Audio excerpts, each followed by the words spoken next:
नमस्कार, मी अश्विनी. तर आज आपण बनवणार आहोत शेवग्याची चमचमीत भाजी.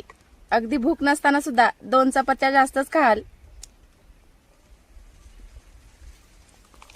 सगळ्यात अगोदर आपल्याला शेंगांचे छोटे छोटे तुकडे करून घ्यायचे आहेत.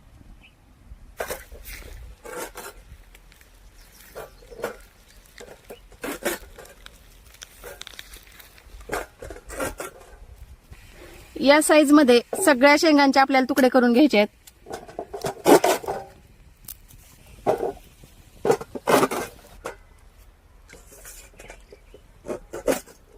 तर शेंगा आपण छोट्या छोट्या साईज मध्ये कट करून घेतलेत. तर पाण्यामध्ये ठेवूया.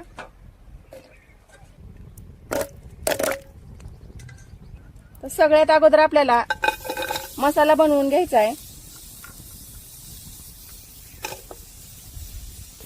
कांद्यामध्ये तेल घालून आपल्याला लालसर रंगापर्यंत कांदा परतून घ्यायचा आहे.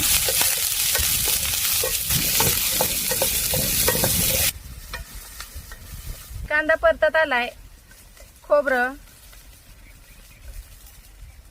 पण आपण चांगलं लाल होईपर्यंत परतून घेऊया.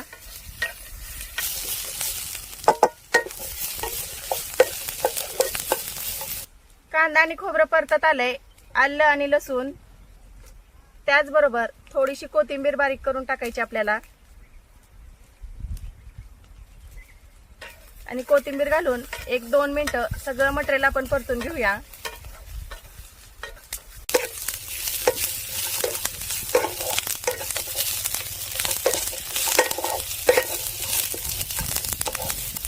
सगळं मटेरियल छान भाजलेलं आहे. तर भाजलेलं सगळं मटेरियल आपण वाटण्यासाठी ताटामध्ये काढून घेऊया. तर त्याच पॅन मध्ये आपल्याला 1 पळी तेल घालायचं आहे. तेल थोडंसं गरम झालं की बारीक चिरलेला लसूण छान तडतडला की आपली हळद, मीठ टाकलं की बारीक कट करून घेतलेले शेंगा,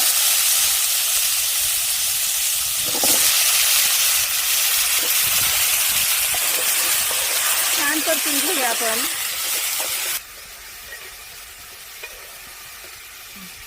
तेलामध्ये शेंगा परतल्या की पाणी,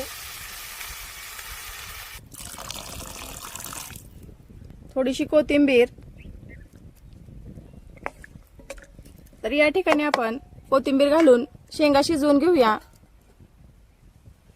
शेंगा शिजतेत तोपर्यंत आपण पाट्यावरती वाटण काढून घेऊ. वाटण्यासाठी सगळ्यात अगोदर पाटा स्वच्छ धुवून घेऊ.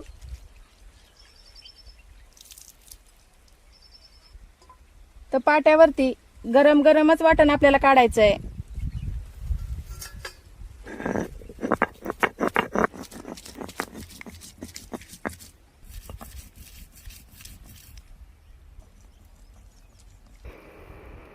तर वाटण होईपर्यंत चुलीला जाळ जास्त असल्यामुळं शेंगा पण आपल्या छान शिजलेत आणि मस्तपैकी शेवगा सूप तयार झालेला आहे या ठिकाणी.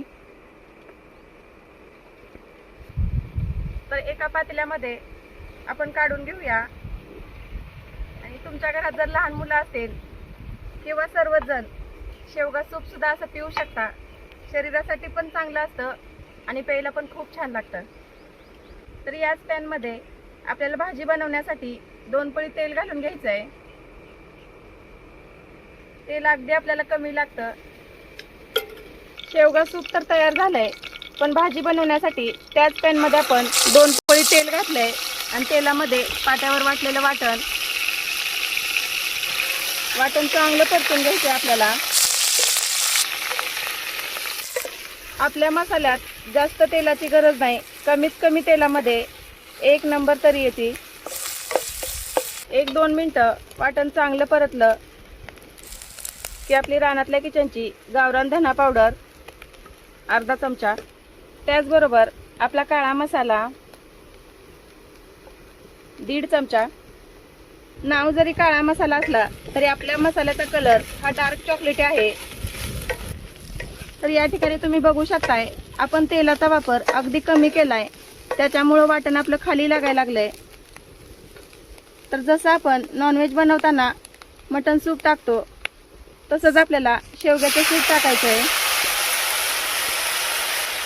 1-2 पळी शेवग्याचं सूप. आणि हे सूप आटेपर्यंत आपल्याला वाटण परतून घ्यायचं आहे. म्हणजे तेल पण छान सुटतं आणि मसाले पण चांगले शिजले जातात. मसाले परतत असताना अजिबात घाई करायची नाही. मंद आचेवर तेल सुटेपर्यंत परतायचे. तुम्हाला जर शहरामध्ये गावाकडची चव हवी असेल तर तुम्ही सुद्धा आमचे मसाले नक्की एकदा वापरून पहा. 3 ते 4 मिनिटं आपण वाटण चांगलं परतलंय. तर या ठिकाणी तुम्ही बघू शकताय तेल किती छान सुटलंय.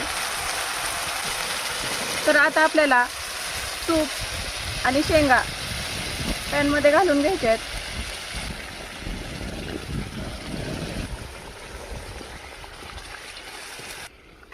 तर शेंगा आणि सूप घातल्यानंतर ना जेवढा आपल्याला रस्सा बनवायचा आहे तेवढं पाणी घालायचं आहे.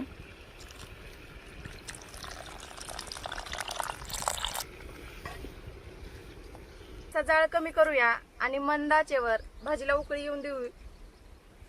मंद आचेवर भाजीला उकळी येते तोपर्यंत आपण आपला एसूर कालूया. तर ह्या एसूरचा वापर आपण फक्त नॉनव्हेज मध्येच नाही तर व्हेज मध्ये सुद्धा ज्या आपण मसाल्याच्या भाज्या बनवतो त्याच्यामध्ये करू शकतो. अगदी ह्या एसूरमुळे गावाकडची गावरान चव भाजीला येऊन जाते.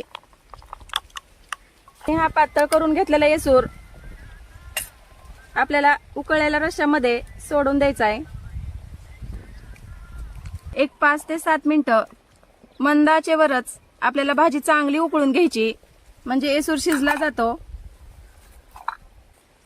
आपण शेंगा शिजवताना मीठ टाकलं होतं पण थोडंसं जास्तीचं पाणी टाकलंय त्यामुळे अंदाजानुसार मीठ. एसूर घालून 5 ते 7 मिनिटं मंद आचेवर भाजी चांगली उकळली आणि या ठिकाणी तुम्ही बघू शकताय कमीत कमी तेलामध्ये तेल एकदम छान सुटलेलं आहे. तर वरून थोडीशी कोथिंबीर. तर आपला काळा मसाला आणि एसूर घालून बनवलेली शेवग्याची भाजी खाण्यासाठी तयार आहे. आजची रेसिपी कशी वाटली हे नक्की कमेंट करून सांगा. आणि तुम्ही आणखीन रानातल्या किचनचे घरगुती व भेसळमुक्त मसाले मागवले नसतील तर नक्की एकदा वापरून पहा. धन्यवाद.